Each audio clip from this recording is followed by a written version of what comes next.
বাংলাদেশের কোন police officer যদি বলে যে আমি দেখতেছি কি হচ্ছে, আমি দেখতেছি, তোরা কোথায়, তোরা পুলিশ লাইনে থাক, আমার কোনো দুঃখ ছিল না।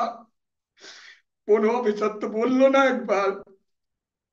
সেটা ওসিও যদি বলতো ভাই তোরা থাম, আমরা দেখতেছি, আমরা আসতেছি, কেউ যায় না, আমার ভাইদেরকে পুরাইছে। মানুষ তো মানুষ না সে? তাকে এভাবে ছাত্ররা অনেক ক্ষোভেই আমার ভাইদেরকে ঝুলাই দিছে, পা উপরে মাথা নিচে আগুন ধরাইছে। মনে হচ্ছে যে কি কাঠি দিয়ে তারা আপনার ফল খাইতেছে। জাতির কাছে আমি ক্ষমা চাই, আমরা ভুল করেছি। ভুল সিনিয়রদের অর্ডারে ভুল করেছি, কিন্তু আসলে আমরা আমরা এক কথায় বলেছি আমরা পরাধীন, আমাদের হুকুমের গোলাম।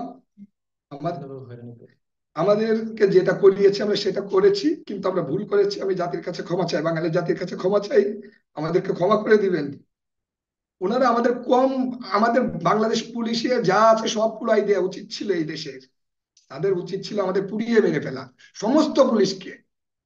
আমরা তো রাজাকার, এক কথায় এই বাংলাদেশের রাজাকার এখন বাংলাদেশ পুলিশ। স্যার যে কথাগুলো বললেন, যে ব্যারিস্টার জিল্লুর স্যার, যে আমরা কর্মে ফিরছি না, তার জন্য আমাদের ব্যবস্থা নিতে হবে, অনেক কথা বললেন স্যার। এবং স্যার বললেন যে আমরা বিদ্রোহ করছি। তো সর্বপ্রথম আমি বিদ্রোহের একটা দিই স্যার, আমরা কোনো বিদ্রোহ করছি না। বিদ্রোহ করতে গেলে যেগুলো যে আমরা যে অর্থে বুঝি, আসলে আমরা বাংলাদেশ পুলিশ একটা সুশৃঙ্খল বাহিনী। আমরা কোনো বিদ্রোহে নামি নাই স্যার। আমরা শান্তিপূর্ণভাবে, যদি বলেন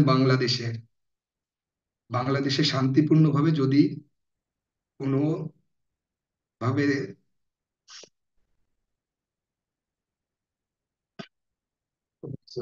কোনো কিছু চাওয়া হয় বা কোনো গোষ্ঠী, তো আমরা মনে হয় যে আমরা পুলিশ বাহিনীর নিম্ন পদস্থ কর্মচারীরা আমরা সেটা আপনাদেরকে দেখিয়েছি।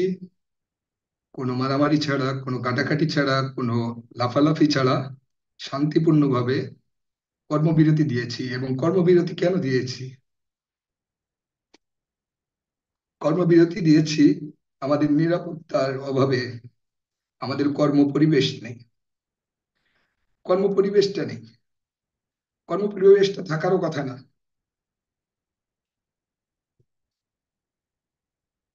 এই সরকার এবং আমাদের ঊর্ধ্বতর অফিসাররা যেভাবে আমাদেরকে ব্যবহার করেছেন গত প্রায় 20টি বছর, আমাদেরকে যেভাবে 2009 থেকে শুরু করে 2024-এ এই যে যে স্বৈরাচারী সরকারের পতন হলো, তাদের সমস্ত নিয়োগে আমাদের সিনিয়র পুলিশ অফিসারের চেয়ারে বসা ছিলেন তারই একান্ত ঘনিষ্ঠ লোকগুলাই। তো তারা আমাদেরকে, আমরা নিম্ন পদস্থ কর্মচারী, আসলে আমাদের হাত পা আইনের মার কাছে বাঁধা, আমাদের বাক স্বাধীনতা নেই।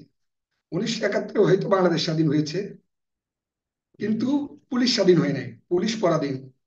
যদি আমাকে যদি আপনাকে, জিল্লুর স্যার আইন জানেন, যদি আমাকে উনি কোনো কলামে দেখাতে পারে যে নিম্ন পদস্থ কর্মচারীদের কোনো স্বাধীনতা আছে, আমাদের বাক স্বাধীনতা নেই। আমাদের বাক স্বাধীনতা নেই, আমাদের বাক স্বাধীনতা হরণ করা হয়েছে। তাহলে যে আমাদের যখন বাক স্বাধীনতা, তার মানে আমরা বোবা, আমাদেরকে বলতেছে ইশারা করলে যেদিক দিচ্ছে আমরা সেদিকে যাচ্ছি, ডাইনে বায়ে। ওনারা যদি সিনিয়র অফিসার হাত এরকম দেখাচ্ছে, আমরা কুত্তার মতো ওইদিকে যাচ্ছি। আমাদের জিজ্ঞাসা করার বিধানেই তারা রাখে নাই যে তুমি আমার কাছে কেন জিজ্ঞাসা করলে, কিভাবে জিজ্ঞাসা করবো। জিজ্ঞাসা করলেই তো আমার চাকরি নাই। যারা এই আন্দোলনে যেতে অনিচ্ছুক ছিল, যারা এই আন্দোলনে গুলি করে নাই, তাদের তাদের বিরুদ্ধে ব্যবস্থা নিয়েছে। নিম্ন পদস্থ কর্মচারীদেরকে যেভাবে নিষ্পেষিত করা হয়, তাদের তো আসলে কিছু করার থাকে না। এবং ছাত্রদের পরে আমার কোনো রাগ নাই, সর্বোপরি একটা কথা বলি, ছাত্র সমাজ হোক, তৃতীয় পক্ষ হোক, বাংলাদেশের জনগণ পুলিশকে মেরেছে, আমার ভাইদেরকে নৃশংসভাবে মেরেছে, কোনো রাগ নাই, আমার কোনো রাগ নাই। আমি জাতির কাছে আমি ক্ষমা চাই, আমরা ভুল করেছি। ভুল সিনিয়রদের অর্ডারে ভুল করেছি, কিন্তু আসলে আমরা আমরা এক কথায় বলেছি আমরা পরাধীন, আমাদের হুকুমের গোলাম। আমাদেরকে যেটা করিয়েছে আমরা সেটা করেছি, কিন্তু আমরা ভুল করেছি। আমি জাতির কাছে ক্ষমা চাই, বাঙালি জাতির কাছে ক্ষমা চাই, আমাদেরকে ক্ষমা করে দিবেন। ওনারা আমাদের কম, আমাদের বাংলাদেশ পুলিশে যা আছে সব পুরাই দেওয়া উচিত ছিল এই দেশের। তাদের উচিত ছিল আমাদের পুড়িয়ে মেরে ফেলা সমস্ত পুলিশকে। আমরা তো রাজাকার, এক কথায় এই বাংলাদেশের রাজাকার এখন বাংলাদেশ পুলিশ। কারণ এখনো বাংলাদেশ পুলিশের পক্ষ থেকে আইজি সাহেব, আইজি স্যারের পক্ষ থেকে এখনো পর্যন্ত জনগণের কাছে কোনো ক্ষমা চাওয়া হয় নাই, কোনো প্রেস ব্রিফিং করা হয় নাই। কেন? আজকে 4 দিন হয়ে গেল, 5 দিন হয়ে গেল, 5 তারিখে স্বাধীন হয়েছে বাংলাদেশ। তাহলে কেন পুলিশের পক্ষ থেকে এখনো পর্যন্ত জাতির কাছে ক্ষমা চাওয়া হচ্ছে না? আমরা কর্মে ফিরে যাব? আমরা যে কাজ করেছি জনগণ কি সেটা স্বাভাবিকভাবে নিয়েছে? নৃশংসভাবে আবু সাইদ ভাইকে যেভাবে হত্যা করা হয়েছে রংপুরে, সেটা দিয়ে শুরু। মুগ্ধকে যেভাবে গুলি করা হয়েছে, গুলি আমরা করেছি, কিন্তু আমরা তো ইচ্ছা করে করিনি, আদেশ ছিল। তারা আমাদেরকে যেভাবে হোক ব্যবহার করেছে। এবং শেখ হাসিনা দেশ ছেড়ে পালাবে, দেশ ছেড়ে পালাবে 2 দিন আগে থেকেই ডিসাইড। বাবা 1টা মিনিট আগে আমাদেরকে বলতো যে তোরা পথ ছেড়ে চলে আয়, তোরা থানায় অবস্থান কর, নির্দিষ্ট অবস্থানে অবস্থান কর। ওয়্যারলেস সেট স্যার আমার হাতে ছিল, 2 নম্বর গেটে ছিলাম।